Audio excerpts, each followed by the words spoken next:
Nahum chapter 1. An oracle concerning Nineveh. The book of the vision of Nahum of Elkosh. A jealous and avenging God is the Lord. The Lord is avenging and wrathful.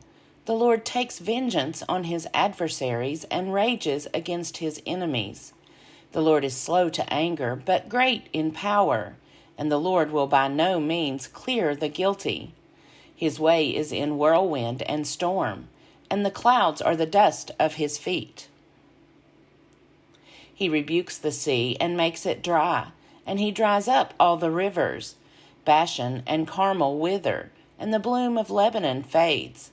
The mountains quake before him, and the hills melt. The earth heaves before him, the world and all who live in it. Who can stand before his indignation? Who can endure the heat of his anger?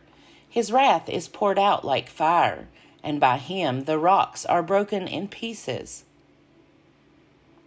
The Lord is good, a stronghold in a day of trouble. He protects those who take refuge in him, even in a rushing flood. He will make a full end of his adversaries, and will pursue his enemies into darkness. Why do you plot against the Lord? He will make an end. No adversary will rise up twice. Like thorns they are entangled. Like drunkards they are drunk. They are consumed like dry straw. From you one has gone out who plots evil against the Lord, one who counsels wickedness. Thus says the Lord, though they are at full strength and many, they will be cut off and pass away. Though I have afflicted you, I will afflict you no more. And now I will break off his yoke from you and snap the bonds that bind you. The Lord has commanded concerning you, your name shall be perpetuated no longer. From the house of your gods I will cut off the carved image and the cast image. I will make your grave, for you are worthless. Look, on the mountains the feet of one who brings good tidings, who proclaims peace. Celebrate your festivals, O Judah. Fulfill your vows, for never again shall the wicked invade you. They are utterly cut off. Nahum chapter 2. A shatterer has come up against you.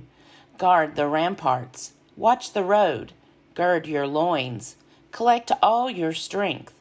For the Lord is restoring the majesty of Jacob, as well as the majesty of Israel.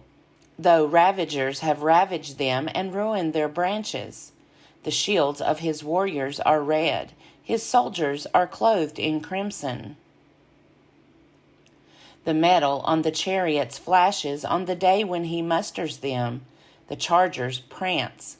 The chariots race madly through the streets. They rush to and fro through the squares. Their appearance is like torches. They dart like lightning. He calls his officers. They stumble as they come forward. They hasten to the wall, and the mantelet is set up. The river gates are opened. The palace trembles. It is decreed that the city be exiled, its slave women led away, moaning like doves and beating their breasts. Nineveh is like a pool whose waters run away. Halt! Halt! But no one turns back. Plunder the silver, plunder the gold. There is no end of treasure, an abundance of every precious thing. Devastation, desolation, and destruction. Hearts faint and knees tremble. All loins quake. All faces grow pale. What became of the lion's den, the cave of the young lions, where the lion goes, and the lion's cubs, with no one to disturb them?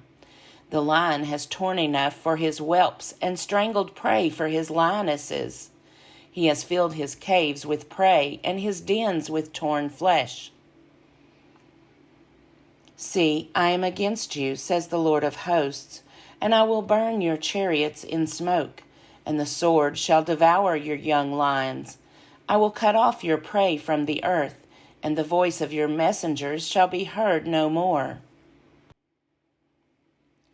Nahum chapter 3.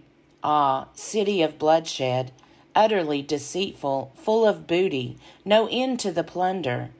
The crack of whip and rumble of wheel, galloping horse and bounding chariot, horsemen charging, flashing sword and glittering spear, piles of dead, heaps of corpses, dead bodies without end. They stumble over the bodies.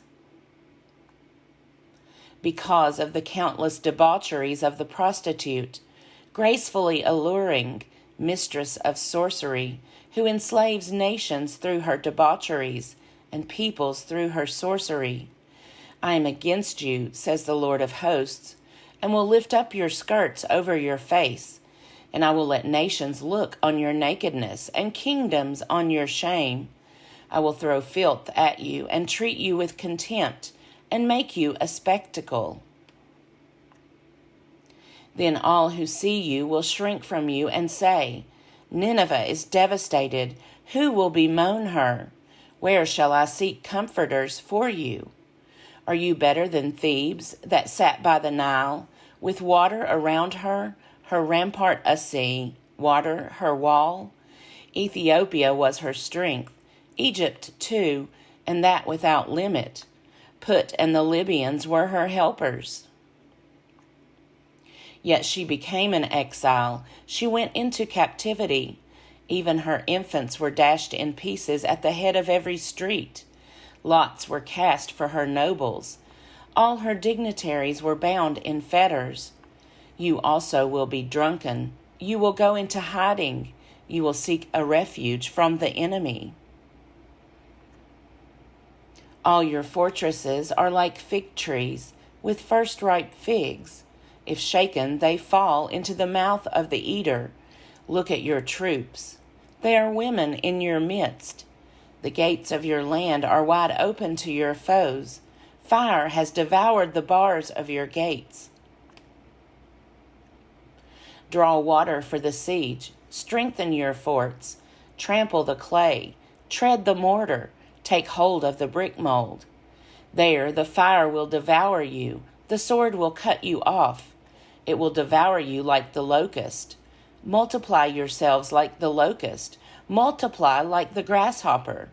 You increased your merchants more than the stars of the heavens. The locust sheds its skin and flies away. Your guards are like grasshoppers. Your scribes like swarms of locusts settling on the fences on a cold day. When the sun rises, they fly away. No one knows where they have gone. Your shepherds are asleep.